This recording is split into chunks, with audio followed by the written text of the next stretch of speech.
The New South Wales Premier warns there's still a long way to go in the outbreak after recording 65 new COVID cases. Changes proposed to the federal relief payments for all areas affected by lockdowns. And coming up on the business, recovery rocked. The unemployment rate hits a 10-year low, but the latest lockdowns are expected to hurt.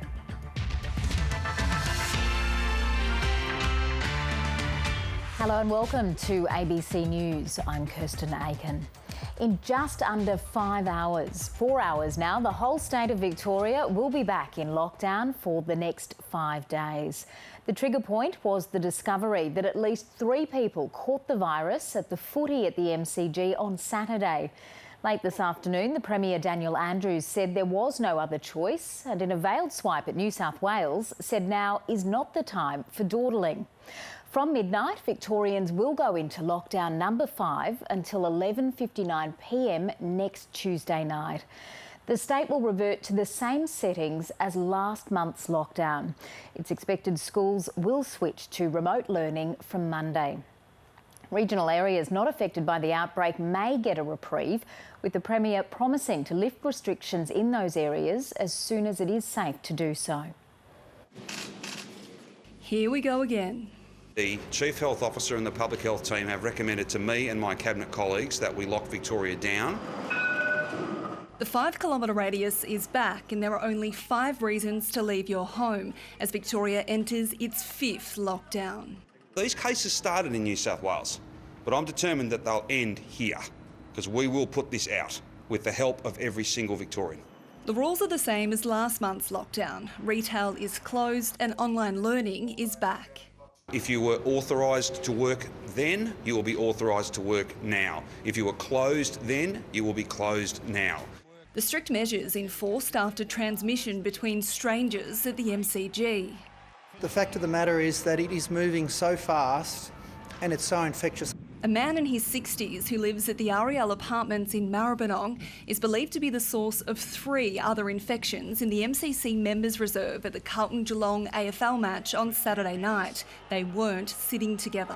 Struck it pretty well. Yeah, loves it. You cannot strike it any better than that. MCC members have been urged to get tested. Whatever you're doing at the moment, stop doing it. Please come and get tested so we can get that information and get you safe and secure. One of those cases is a grade 4 student at St Patrick's Primary School in Murrumbina in Melbourne's southeast. The school was the 3rd to close in the past 24 hours, and all students have been ordered to get tested. People know in Victoria more than any other part of the country, 5 days of pain is much better than 5 weeks or 5 months. There are now 18 cases in total linked to the removalists and family from New South Wales.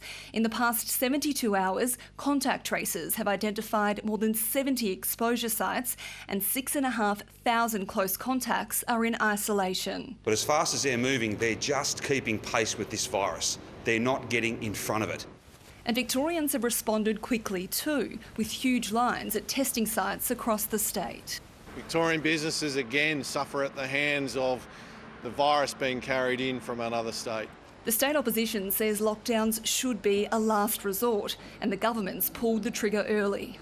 We can't keep living like this. We can't keep going into lockdown every time we get 10 or 12 cases in the community. Masks are once again mandatory indoors and outdoors, and there's a good reason why. One man who spent 5 hours with the removalists who sparked this outbreak was wearing a mask and is yet to catch the virus. His neighbours who weren't wearing masks have tested positive. Bridget Rollison, ABC News, Melbourne. Authorities in New South Wales say they're still seeing too many people in the community while infectious, putting the state at risk of another wave. The 65 cases recorded there today was the lowest Sydney has seen in 4 days. But the state's Premier has warned that they're in uncharted waters because of the rapid spread of the Delta variant. بس أكيد لو كنت هلا أنا أخذ الفاكسين يمكن ما كنت هون. A cautionary tale from the COVID ward. Khalid Al-Masri is a father of 4, aged in his 40s. Pondering how this could have been prevented. صعب كثير. أنا صار لي كم يوم هلا شوي رجعت عم بقدر أحكي نفسي رجع شوي. GP Jamal Rifi published the video with permission. It's spoken in Arabic to get the message out to his local community. We had about 9,000 people who watched that video, and I had numerous phone calls from community members inquiring how they can get a booking for the vaccination. Today's 65 cases for New South Wales is the third straight day under 100, but the number of cases who've been infectious in the community is remaining consistently high. That number needs to be zero or close to it for the lockdown to end. And at this stage, the government maintains restrictions don't need to be tightened to help achieve it. But worrying authorities is that people with COVID symptoms are going to their doctors or pharmacies, and the government is continuing to refuse to define what is essential work. Why not tighten that though? The Victoria did it very successfully, and you're saying No, they didn't. Infections are taking place in hospitals too. Some staff from Liverpool Hospital have been forced into isolation, and a nurse from Westmead's COVID ward caught the virus despite wearing protective gear. It's pleasing that Westmead nurse was fully vaccinated and didn't have any symptoms. But we know the vaccines are highly effective in protecting against severe disease. Liverpool Ambulance Station is now being deep cleaned after 3 paramedics caught the virus. One was already in isolation after coming into contact with a COVID positive patient. Kathleen Calderwood, ABC News, Sydney. Fathers in Western Sydney are being sent home just minutes after the births of their babies. It is a drastic directive from the local health district to try to protect staff and patients from COVID. But families say it's tearing them apart, and midwives say dads are missing out on critical bonding time. It's exciting times in the Whiting household. Parents Ashley and Matthew were preparing to welcome baby girl number 3. Tali, where's the baby?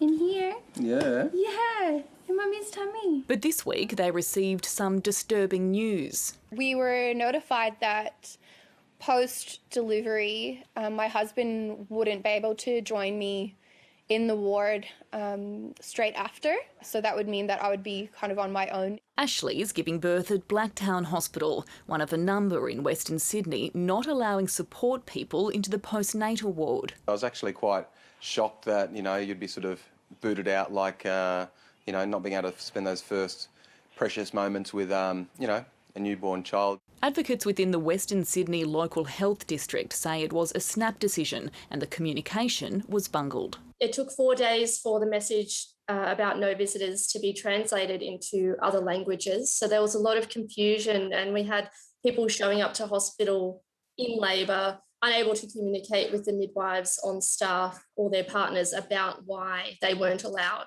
to have visitors. The directive also contradicts New South Wales health advice, which says during labour, women may have their partner or support person with them in the birth unit and postnatal and antenatal wards. But ultimately, the health minister says it's up to the hospital. On the ground, the local circumstances might be that the health authorities just have to make some of those really challenging decisions. Midwives have told the ABC it's heartbreaking. It really creates a situation where midwives may be forced to do things that are against policy, because they feel that there's a moral injustice there by separating families or keeping dads away from their partners and their babies. With his next baby set to arrive just days after Sydney's lockdown is due to end, Matthew is desperate not to miss moments like this and says he's willing to do as many COVID tests as it takes to be able to stay. Amy Greenbank, ABC News, Sydney. A 12-year-old boy is among the 3 new coronavirus cases recorded in Queensland today. Premier Anastasia Palaszczuk says masks and other COVID restrictions will now continue for another week in southeast Queensland. Jessica Rendell reports from Queensland. What we know so far is of the 3 new cases, one is a 12-year-old boy. He returned from the United States with his mother and went into hotel quarantine in Sydney.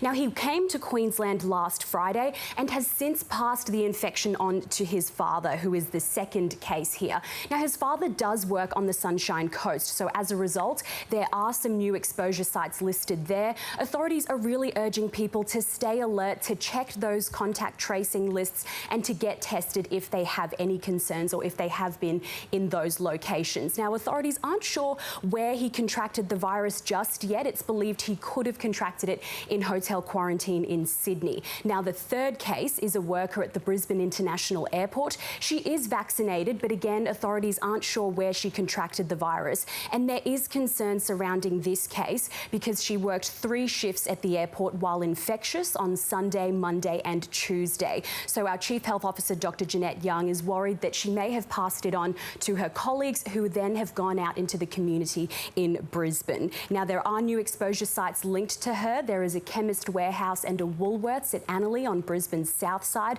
along with some locations at Carindale as well. The Chief Health Officer says contact tracing is underway, as well as genomic testing, and the strain of the virus and the source of infection is yet to be determined. Here's what she had to say. And we've already started texting people who were in those facilities at that time that we've been able to pick up out of the QR check-in code process. So we'll now work through again getting genome sequence results as to how she's acquired the infection. And so, Jess, restrictions were meant to ease tomorrow. What will happen now? So unfortunately for us here in southeast Queensland, we will have to remain under those restrictions for another week. So that includes mask wearing, social distancing, capacity limits at venues, as well as caps on home gatherings. That's been capped at just 30 people. There'll be no visitors allowed at vulnerable facilities like hospitals, aged care centres, disability accommodation and prisons as well. Now, people in Townsville, however, lucky them up north, they will be able to come out of those restrictions tomorrow at 6 a.m. But unfortunately for us here in Queensland, it's masks on for another week. Here's what the Premier had to say about why those restrictions are extended.